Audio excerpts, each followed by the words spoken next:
Kurata was a genius programmer and a mech fanatic who liked his job and was also socially loved by those around him. This was rare for a work-obsessed nerd. His cushy life came to an end when he was hit by Karchan, the troubled cousin of Truck-kun. He found himself reincarnated as an overpowered genius boy named Eru, who belonged to the noble Echevalier family. He woke up in this new fantasy world to find his mother and grandfather fighting off an attack from some demon beasts as they returned from a trip. His eyes lit up when a mech unit dashed through the forest and eliminated the creature to save him from the jaws of the monster. Eru's father piloted the mech that landed the finishing blow. He came out to check on his family, but Eru was more interested in the mech. His dad informed him that they are powered by magic. He immediately expressed his wish to also be a pilot when he grew up. They were formerly known as night runners. Eru engrossed himself in the repetitive study and swordsmanship training that most kids despised. His determination to be a night runner, coupled with his love for mechs and his previous life, was his main motivation. Understanding magic became simple when he realized that it was like programming. 3 years passed, and Eru was doing his morning training when he met the twins Addy and Archid. They were impressed with his magic and pled with him to teach them. Eru was more than willing to tutor them, and soon became friends with the siblings. It's revealed that their hometown existed for the single purpose of training night runners.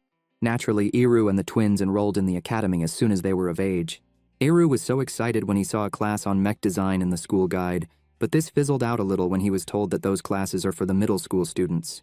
As an elementary student, he would be studying the fundamentals of magic. Eru made it clear that he wanted to be a night runner as soon as possible. The teacher assumed that he lacked the knowledge of the basics since he was so young, but it was obvious that he was too short to be entering mechs anytime soon, since they are designed for adults. Eru left the class disappointed, but the twins tried to cheer him up. He decided to make his own mech that would fit his current stature, and got excited just thinking about all the customizations he could do. This only made gaining knowledge on mech design principles even more important. His thoughts on how to get out of his current class were disturbed by the commotion of some students picking on Batson, a dwarf knightsmith. The trio used wind magic to help him retrieve the hammer. The incident got them acquainted, so Batson took them to his family forge. While there, Eru came up with the idea to create a more efficient tool than the rods they currently use to cast their spells. He drew the design and called it a gun rod. It combined the power of a sword to cut enemies with a gun that fires magic. The senior smith present was intrigued by the idea and built it for him. Eru brought the weapon to his mana measurement test. He asked his teacher to excuse him from the magical fundamentals class if he showed skills that exceeded what was being taught in the class. The teacher scoffed at the idea, because that would mean him demonstrating the same level of mana and knowledge as a middle school student. He didn't think this was possible, so he agreed to Eru's proposal. The boy pulled out his gun rod to everyone's shock and surprised them further by blowing away all the targets with high-level spells. As promised, Eru was permitted to take middle school classes. His extraordinary feat soon spread through the school. Another 3 years passed after that incident, and Eru snuck to the mech service center with Baston to get a look at the ether reactor. Its design was a national secret because it was the core of the machines. It normally took hundreds of years of hard work to make any new advancement in the mechs, but Eru was confident that he could create a unique one. His observations was cut short because they had to leave for some field exercises and combat training. It was held in a forest which had smaller demon beasts. The convoy was protected by mechs piloted by the high schoolers. They arrived at their campsite that evening. The trio finished their dinner when they were joined by Steph, the half-sister of the twins. She acknowledged them as her siblings despite the twins' mother not being of noble descent. This meant that they were not in the line of succession. Addy got protective over Eru when it seemed like Steph was interested in him. Eru later went to admire the parked mechs where one of his seniors allowed him into the cockpit. He tried but couldn't reach some of the controls. Nonetheless, he enjoyed his time in there, and it only boosted his resolve to make his own. Everyone was woken up in the middle of the night and ordered to evacuate the area because the third years were unexpectedly attacked by a large horde of demons during their night training. They were quickly overwhelmed, but Eru and the twins came in clutch and held the creatures off with their modified weapons. The mechs later came in to finish the job. Eru could sense that something more nefarious caused this. He was right because a division-class demon beast had appeared at an outpost nearby. The captain on duty sent a messenger to the nearest city to inform them of the danger. Everyone else hopped in their mechs and begun to engage the demon. Some bombarded it with spells while others attacked it with their blades, but it deflected everything. The monster countered by crushing those that got close to it and finished off the captain with a fire blast that also destroyed their defenses. Fortunately, the messenger got to the city in time and informed them of the danger. The leadership gathered their troops to meet the demon beast when they realized that the students were close to the monster's location. During that interval, the students took stock of the injured and continued their evacuation of the area. Eru was sure that these smaller demons were running away from something bigger, and like clockwork, the Division-class demon reached their location. Iru fired a warning blast to calm his fellow students down and directed them to the carriages. The high schoolers used their mechs to distract the monster, but they soon realized that they were outmatched when one of their comrades lost his life to a fire attack. Dietrich got scared and ran away from the battle. Iru saw this and chased after him. He caught up to his senior and knocked him out after confirming that he deserted. Iru entered the mech but still couldn't reach the controls, so he connected his gun rods to give him access. Iru synchronized with the mech and used his unique inputs to take control. This had never been done before. Within a short time, he was dashing back to the battle and was full of joy because he finally got to pilot a mech. He arrived just as his seniors were about to taste defeat. He turned the tide of the fight by lodging his blade in the eye of the demon beast. He continued skillfully dodging its attacks and tried to counter, but he realized that its body was covered in a hard magic-resistant shell. This defense was powered by the catalyst crystals. Dietrich regained consciousness and started to panic when he saw the demon beast right in their field of view. Iru was unimpressed with his reaction and told him to pipe down. His last attack caused his blade to snap. Dietrich pointed out an intact sword that was next to the monster, so Iru went to retrieve it. However, he noticed that his mana was down to less than 20%. He was determined to take at least the demon beast's leg before he lost power. Luckily, the reinforcements from the city arrived. The captain of the unit had never seen anyone control a mech the way Iru did. He praised him as they engaged the monster. His unit used some heavy-duty spikes to do some damage, but the creature eliminated anyone else who tried to get closer. Iru felt like only mechs were permitted to destroy each other, and started to attack when he noticed that the demon beast's enhancement magic was running out. The others continued their suppression bombardment. Iru experienced metal fatigue because he pushed the mech beyond its physical limits.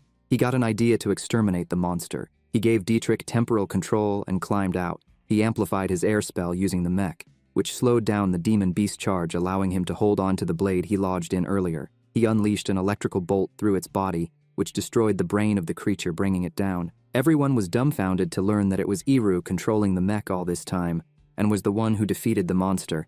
Word later reached the king of the child who eliminated a division-class beast. This was kept secret from the rest of the army, because they didn't want to affect the knight's morale.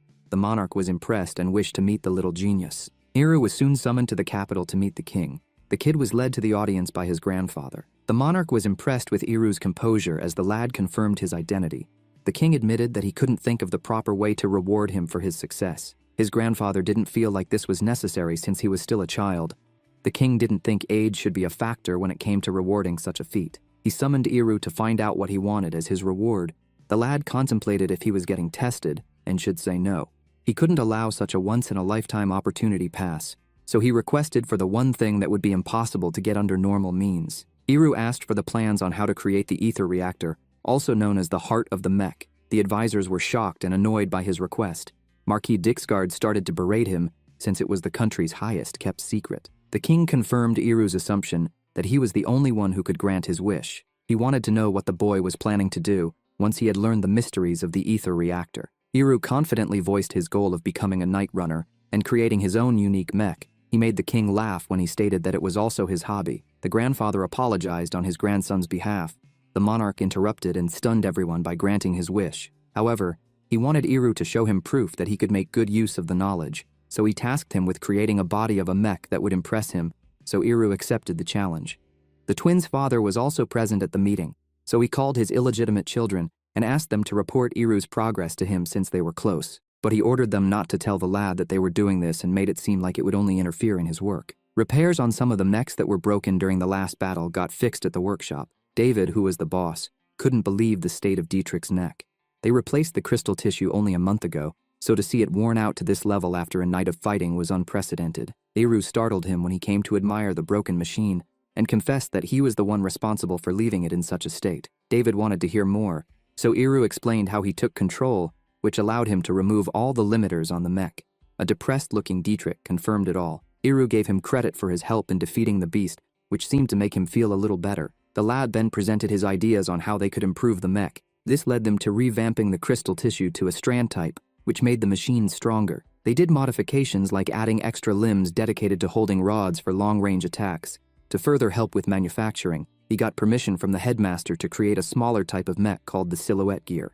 After much research along with failure and improvements, they significantly modified the mechs in their possession and were ready for a test run. This was a success to everyone's joy. Edgar in an older model had a mock fight with Helvi, who was in the new version. They had an intense clash. Helvi had the upper hand but ran out of mana before she could land the finishing blow. The team had a party to celebrate their advancements, but they knew they had to work on the decreased fuel efficiency, which was caused by the increased power. One of the engineers slipped out of the celebrations and went to report the progress to Kurhilt and her men, who were members of the Order of the Bronze Fang. They decided to wait for the new mech to be completed before they made their move. The following day, the team gathered to solve the mana drain issue, otherwise these new mechs could not be used in real combat. They took a break after brainstorming some ideas, and Iru used that time to add weapons to the silhouette deers. He first showcased the wire anchor, which greatly improved the mobility of the machines. Arkid's gear had a crossbow attachment. He shot at some targets, and was astonished by the force each arrow flew with as it destroyed the targets and put holes in the wall behind. The team later settled on increasing the mana storage capacity by adding some external canisters around the mech, but it made them too bulky and ruined the balance. They went back to the drawing board and designed an elegant back unit that increased the mana capacity, which also maintained the balance. Iru later had a class on the continent's geography. It was split in two by the Obinu Mountains. There were many kingdoms to the west of the mountains. They were also collectively known as Occident. Iru's kingdom was in the east, but the two sides were connected to the Bacchus Forest, which is where the demon beasts originated from. After the lesson, Iru met up with his grandfather to check out the improved mechs, and he was surprised by the extensive modifications. It was basically a new unit, but this was not what Iru planned to present to the king as he asked for the best, and these were far from it. Dave suggested that the granddad pass the report of the new machines to the lab. The old man was worried about the effect it would have on the institute.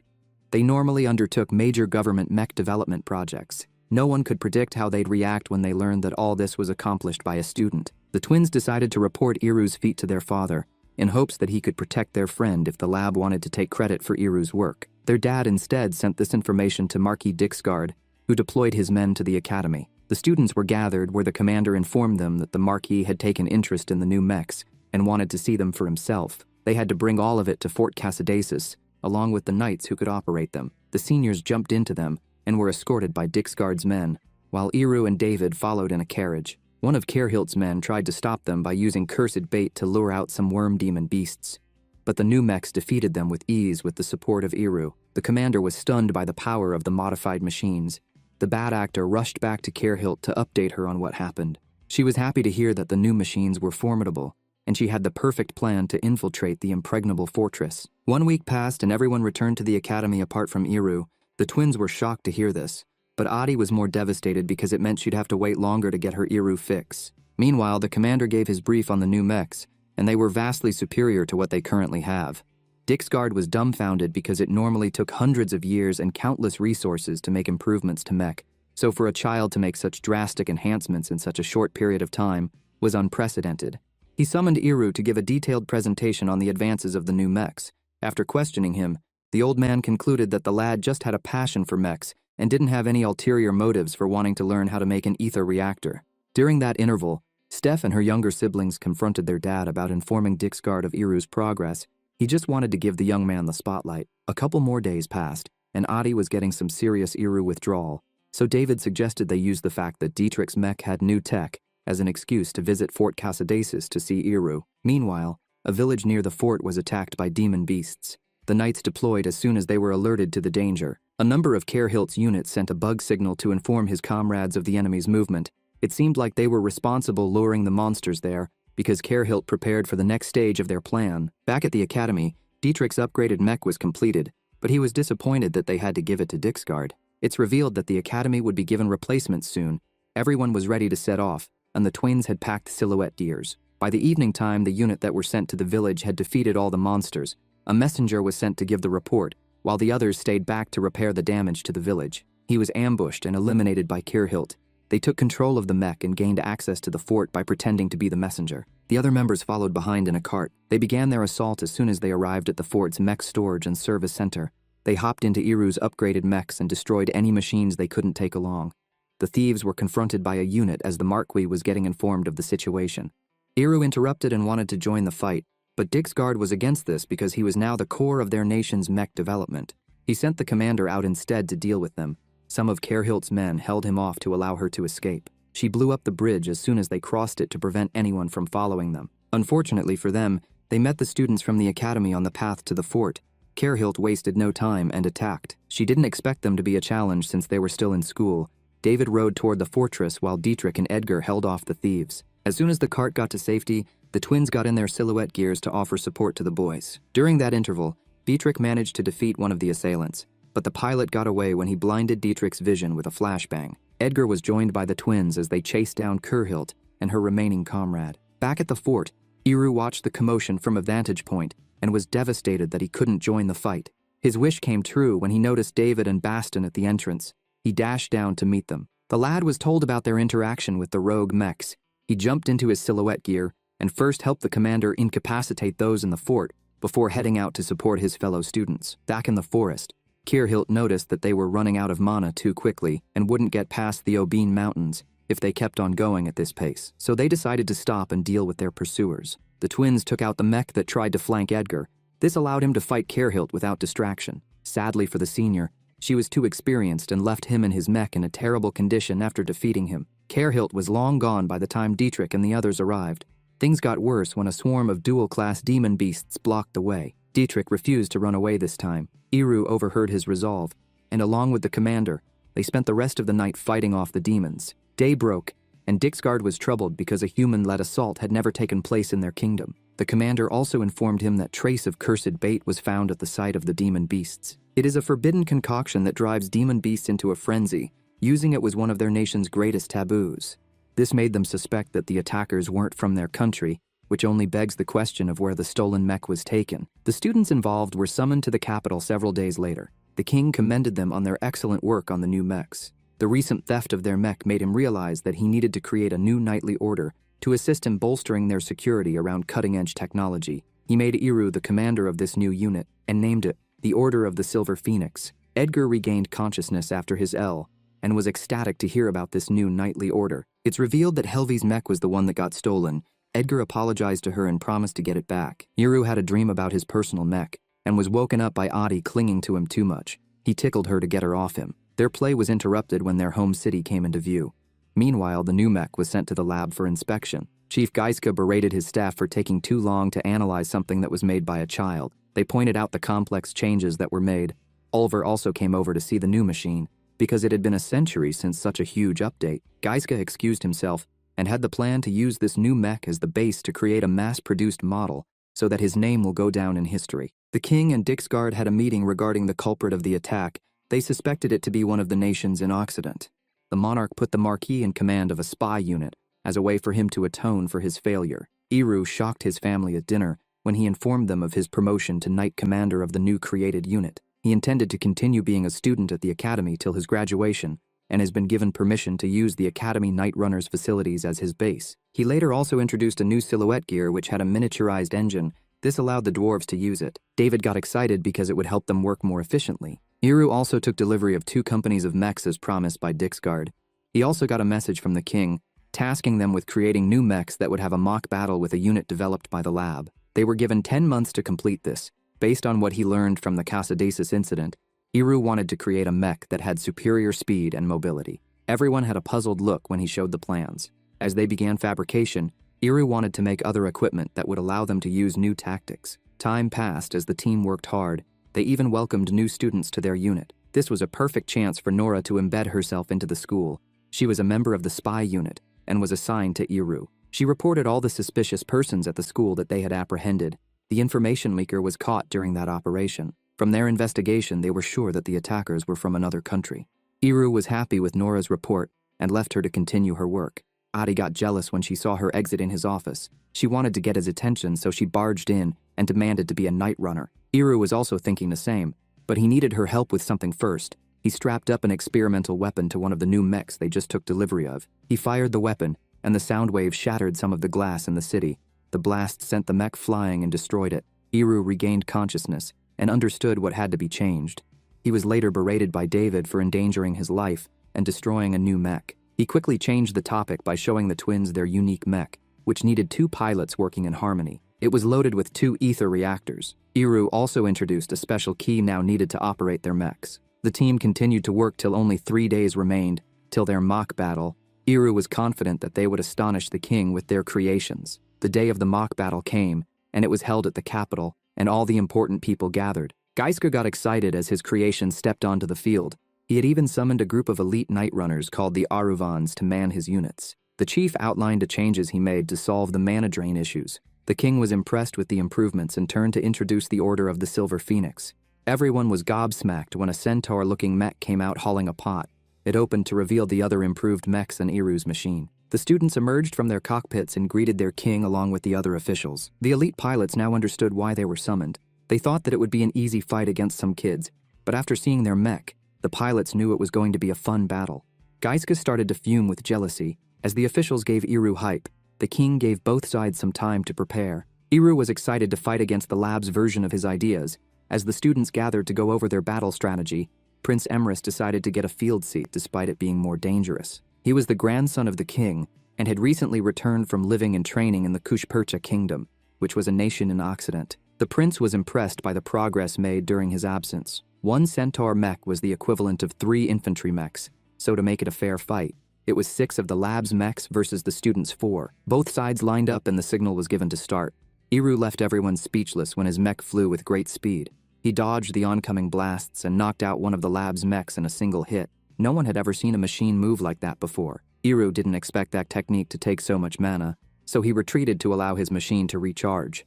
In the meantime, Edgar, Dietrich, and the twins continued the pressure with their attacks. The Silver Phoenix unit had the advantage after the first exchange. The Aravan's unit displayed why they were elite, because they adjusted to the unorthodox mechs by the second clash. Their mechs were a little easier to control despite having less power, so they were able to grind their opponents down by holding them off. The elites were about to capitalize on the fact that the students were running out of mana, but Iru charged up just enough to land one last devastating knee with speed. The movement of his mechs stunned everyone. The king had seen enough of the capabilities of the new mechs, so he ended the fight as a draw. Everyone was awestruck by the battle, and Emrys found Iru to be a very interesting guy. Geiska rushed over to Iru, and they both started geeking out about their mechs. After seeing their interaction, Ulver now understood why the king arranged this exercise. The Silver Phoenix unit provide revolutionary designs, while the lab can refine these radical ideas and implement them into their mass-produced models. Geiska's interaction with Iru reignited the passion in him. 2 months passed after the mock battle,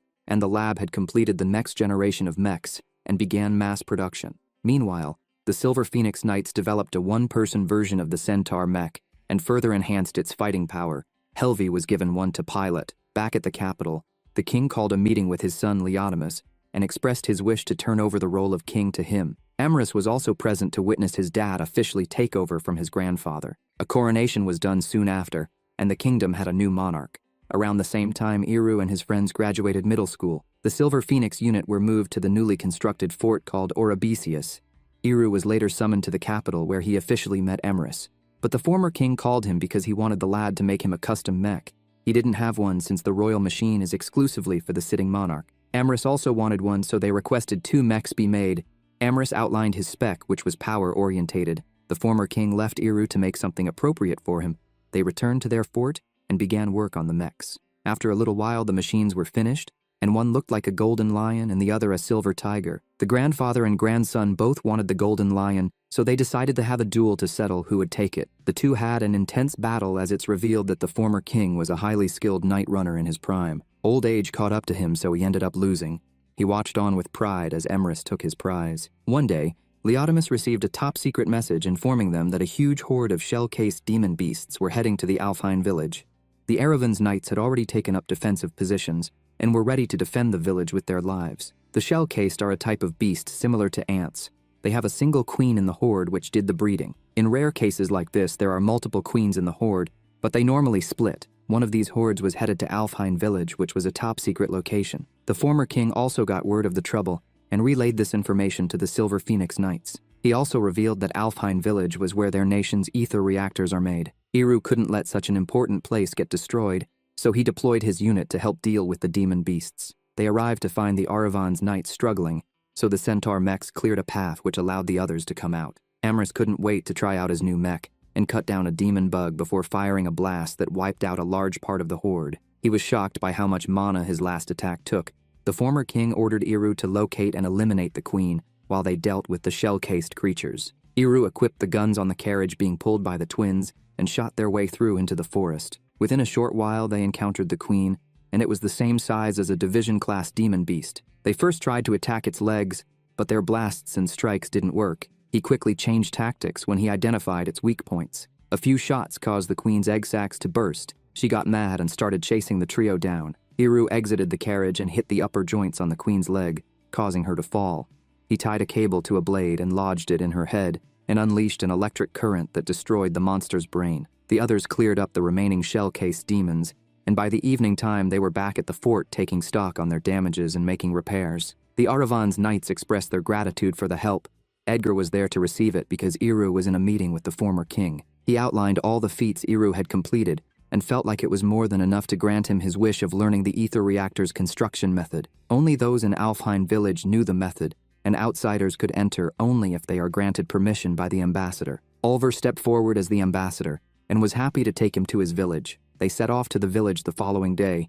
Iru's weapons were sealed because they are not allowed there. The residents of Alfheim were descendants of the Albs, who are an ancient race with a lifespan of 500 years. Ulver disclosed that he's 87, and the Albs are in their prime condition until they reach 200. After that, their energy depletes, and they laze around and sleep like sloths. The ambassadors act as a bridge to the outside world, so they are not told the secrets of how to make the reactors. Ulver made it clear that he could only take him to the village and could not guarantee that they would teach him their secrets. Iru didn't care because all he wanted to do was get there. They soon arrived at the village, and the beauty of the place took their breath away. The trio went to meet the Great Elder, who initially refused to teach Iru because humans don't normally have the capacity to understand their work, but she took a closer look at him and agreed. The lad was given a brief explanation of the history of the ether reactor and the materials needed to make it. The Albs can use magic without a medium, since they have catalyst crystals in their bodies. This allows them to refine the mithril that is essential in making the reactors. The power of a given reactor is based on the size of the catalyst.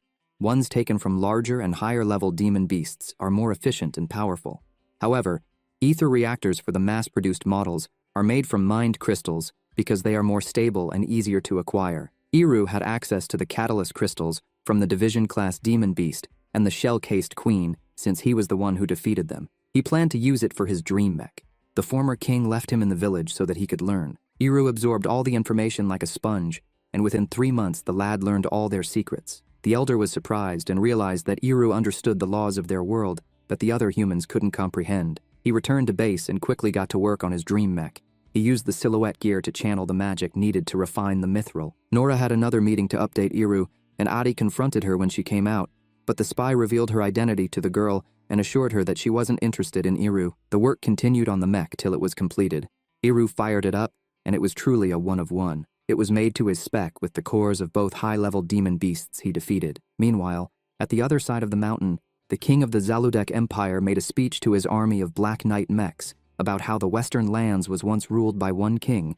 He was looking to bring that time back. This campaign would later be known as the Western Grand Storm. It's revealed that they were the ones who stole Iru's mechs, and the results are evident as all their machines were based on that design. Word of Zaludek's conquest of some tiny nation soon spread to the Kushpercha kingdom. They had a war council about their next move. Princess Eleonora worried that war was coming to their doorstep, but her father assured her that they will push the invaders back. The Black Knights easily pushed through the Kushpercha kingdom, but their rapid advance was stalled at a great wall. The defenders saw this as a perfect opportunity to end the battle, so they sent most of their army to the wall to have the decisive fight. Sadly, this was a terrible miscalculation. An air unit led by Cristobal flew over the capital as soon as the army left. Black Knights dropped down from the sky and quickly overwhelmed the little resistance on the ground. The king knew his country had fallen, but he had to confront their invaders. He said his goodbyes to Eleonora and left his daughter in her Auntie Martina's hands. The ladies escaped through a secret passage as the king entered his mech. He stepped out and requested a duel which was in accordance with the ancient way. Cristobal accepted the challenge and charged in. The king put up a valiant fight, but his mech wasn't strong enough, so he ended up losing the duel and his life.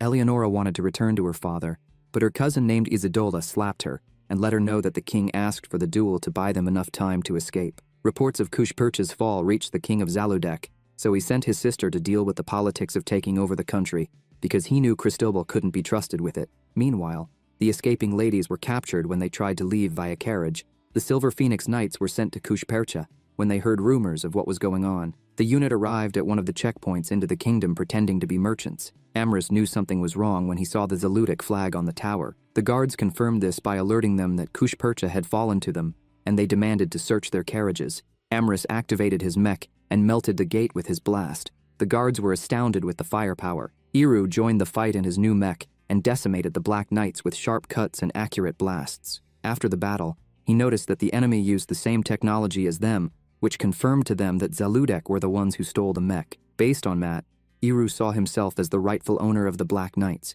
and wanted to take the parts of the defeated mechs to use as he pleased. After the incident at the checkpoint, the Zaludek army started to talk about the strange mechs that terrorized them and named Iru's mech the Grim Reaper. All the while, Eleonora and Co. were brought back to the capital of Kushpercha, where she was to be married off to Cristobal since he was the second prince of the Zalurdek kingdom. But she was not happy about it. Nora had infiltrated the main castle as a maid to gather information. The prince wanted them to deal with the strange mechs that were disturbing their men. General Delateo was reluctant as he saw it as an over-exaggerated rumor, but he sent his son Gustav to deal with it. Kerhilt volunteered to help. Nora reported the princess's plight to the Silver Phoenix Knights. Emrys was enraged, and Iru wanted them to discuss the rescue plan. All the while, the Zaludek army were looking for them and later located them. Gustav dropped down to engage the so-called merchants, but Dietrich and Helvi managed to hold them off in an intense clash. Kerhilt orchestrated their retreat when it seemed like Gustav was starting to get overwhelmed. He thanked her for her help but warned her not to interfere again. The Silver Phoenix Knights arrived at the merchant city where the ladies were being held. Nora had prepared their silhouette gear for their rescue mission. That night, they headed to the castle where the prisoners were housed in separate towers. The Liberation Party split to tackle each tower. Archid hit the jackpot as his tower housed the princess. He informed her that they had come to rescue her, but she was reluctant to go with him. He got out of his gear and promised to be her knight who would protect her. Archid asked for his first mission as her knight, and she told him to save her. They leaped through the night sky and rendezvoused with the others. Eleonora was so happy to see that her auntie and cousin were also safe. They proceeded after the reunion. During that interval, Delateo was informed of the escape and gives the order to ready the airships so that they can pursue them. Gojas decided to join the hunt. He was the genius behind the flying ships and Zaludek's implementation of Iru's designs. By the following day, they had found the Silver Phoenix Knights and were preparing to launch some Black Knights to intercept them when Iru activated his mech. The lad was excited by the flying ship and wanted to take it to inspect and make his own. He flew up and cut down the Black Knights before they could drop. He landed on the ship and noticed that it used wind magic to stay afloat. Gojas was also stunned that someone used a completely different design philosophy to also achieve flight. He wanted to see more, but the general gave the order to shake Iru off and retreat after more Black Knights were wiped out. Gojas promised to let Iru know that the sky belonged to him. Their rivalry would turn out to be a core component of the war. Galateo returned without retrieving the princess, and he was berated by Cristobal like its ancient times.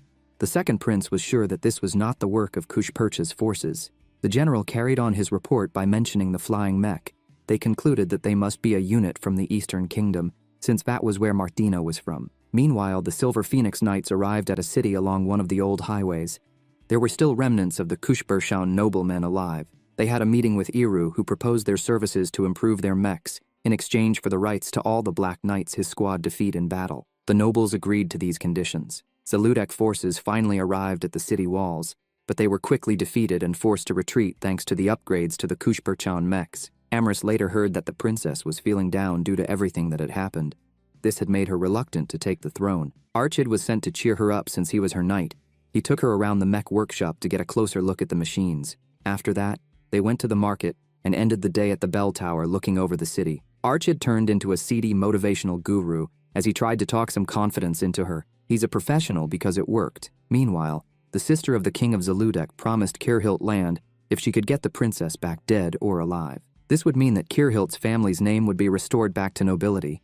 She accepted the job quicker than me taking a free sample of anything. Kirhilt used her resources to learn that those causing mayhem are mainly students from the academy. They also knew their location, so they launched their operation one night, but it was a total failure. The Silver Phoenix anticipated an assassination attempt on the princess and the theft of their mechs. So the princess was replaced with the classic pillow, and since the mechs now needed keys to operate them, they couldn't be stolen. All the culprits were captured, and Edgar got his rematch with Kirhilt. The two had a few high-level exchanges, but Edgar showcased his improvement when he got the upper hand and destroyed Kirhilt's mech with a thrust of his sword. She regretted not finishing him off during their first encounter. Eleonora was briefed on the situation the following morning. She was happy to hear that the threat had been dealt with and commended the knights with confidence. Meanwhile, Cristobal learned of Kirhilt's failure and decided to go himself to retrieve his bride and crush the Silver Phoenix Knights, since he felt like everyone around him was incompetent. He deployed his army of airships and black knights and destroyed all the settlements on the way to the princess's location. They got ambushed as they got closer to the city.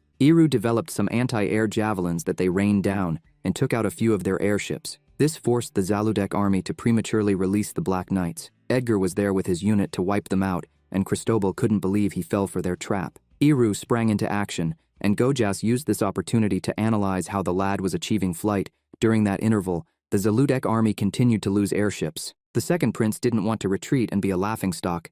The other ground units tried to push forward, but Emrys was there to blow them away with his now infamous blast. Cristobal could see them losing at all areas of the battlefield and decided to retreat. Sadly, his ship was hit and started to drop speed. Iru caught up as he knew that someone important was on it, since it was the first one to run. Cristobal came out with his meck ready to face him. The prince first tried to recruit the lad, but realized that it was impossible when he learnt the current perks and autonomy Iru enjoyed. The second prince fired a blast that missed its target and rather hit the main engine. He knew he was outmatched, so started to shoot down his own airship. Cristobal laughed hysterically and cursed Iru as he crashed and met his demise. Gojas along with the others retreated since their flagship had gone down. The following day, the noble ladies were informed of the victory. Eleonora was just glad that everyone was safe. Meanwhile, Cristobal's sister was informed of his demise.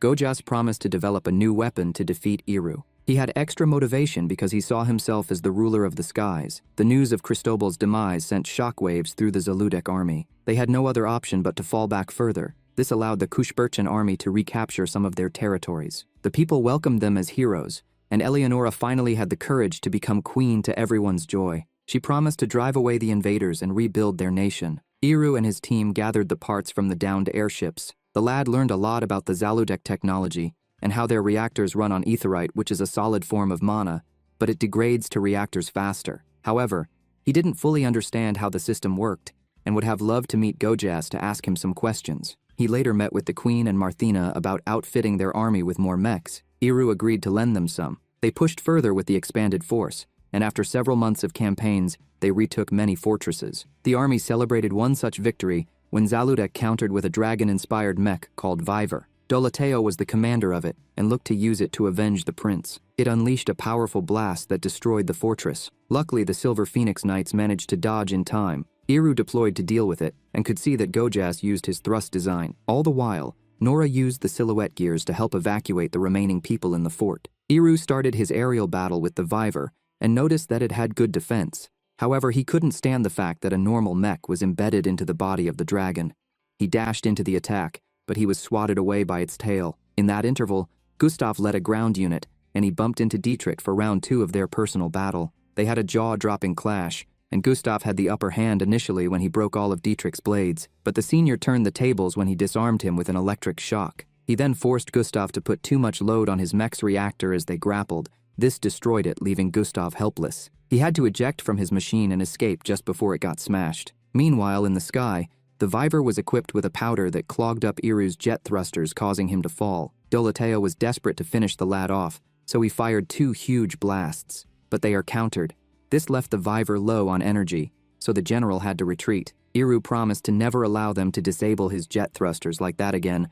The Silver Phoenix withdrew to rebuild, as that battle was considered a tie. This was the first time they didn't come out the victor. During the hiatus, Gojas created a bigger reactor to be used for the Viver. He also wanted to follow along for the next battle. Gustav was given a royal-class mech since he lost his other one. The crazy guy was looking forward to eliminating the enemy with it. Iru and the others were also busy coming up with a strategy to defeat the invaders.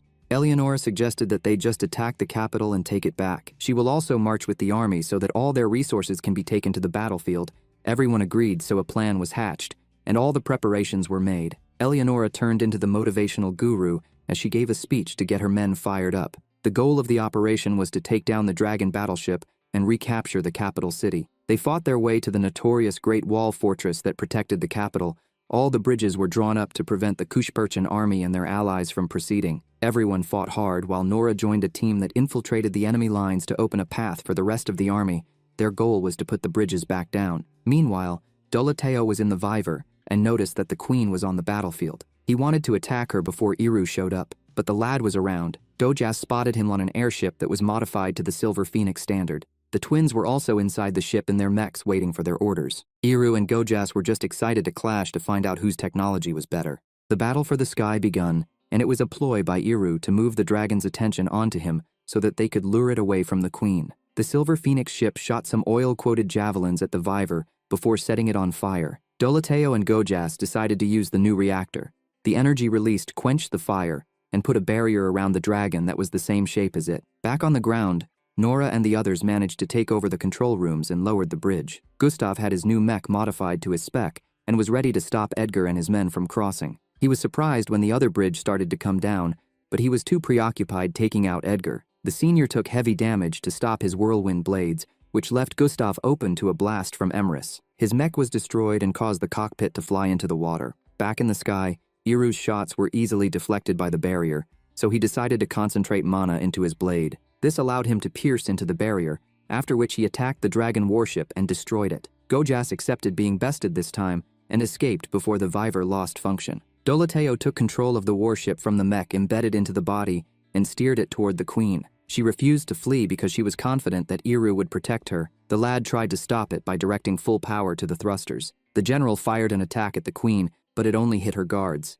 Archid leapt from their airship onto the dragon and attacked Dolateo, directly ending his life, allowing Iru to push the warship away. He picked up Archid as everyone cheered because the Zaludek army's air superiority was lost. The Kushberchen army and their allies took the Great Wall Fortress and proceeded to the capital, which had little resistance because all knights were sent to defend the fort. Cristobal's sister was captured, and the Zaludek king's ambition collapsed. Eleonora was officially coronated as the queen. This sent a signal to the world that the Kushberchan Empire was back. The Silver Phoenix Knights prepared to head back to their kingdom on their airship with all their loot. The queen had a private moment with Archid where she hugged him for all his help. Everyone later gathered to wave their saviors goodbye. Gustav and the remaining soldiers started their long journey back home. Gojas took one last look at Iru's flying ship before looking at his map to the next kingdom to set up shop. The Silver Phoenix Knights returned home as heroes, and Iru was given another empty check, so he requested their own mech lab. They were able to bring airships to all nations. People gained a new way to travel, which opened up a new era, bringing the season to an end. Don't forget to like, comment, and subscribe if you enjoyed the video. Okay.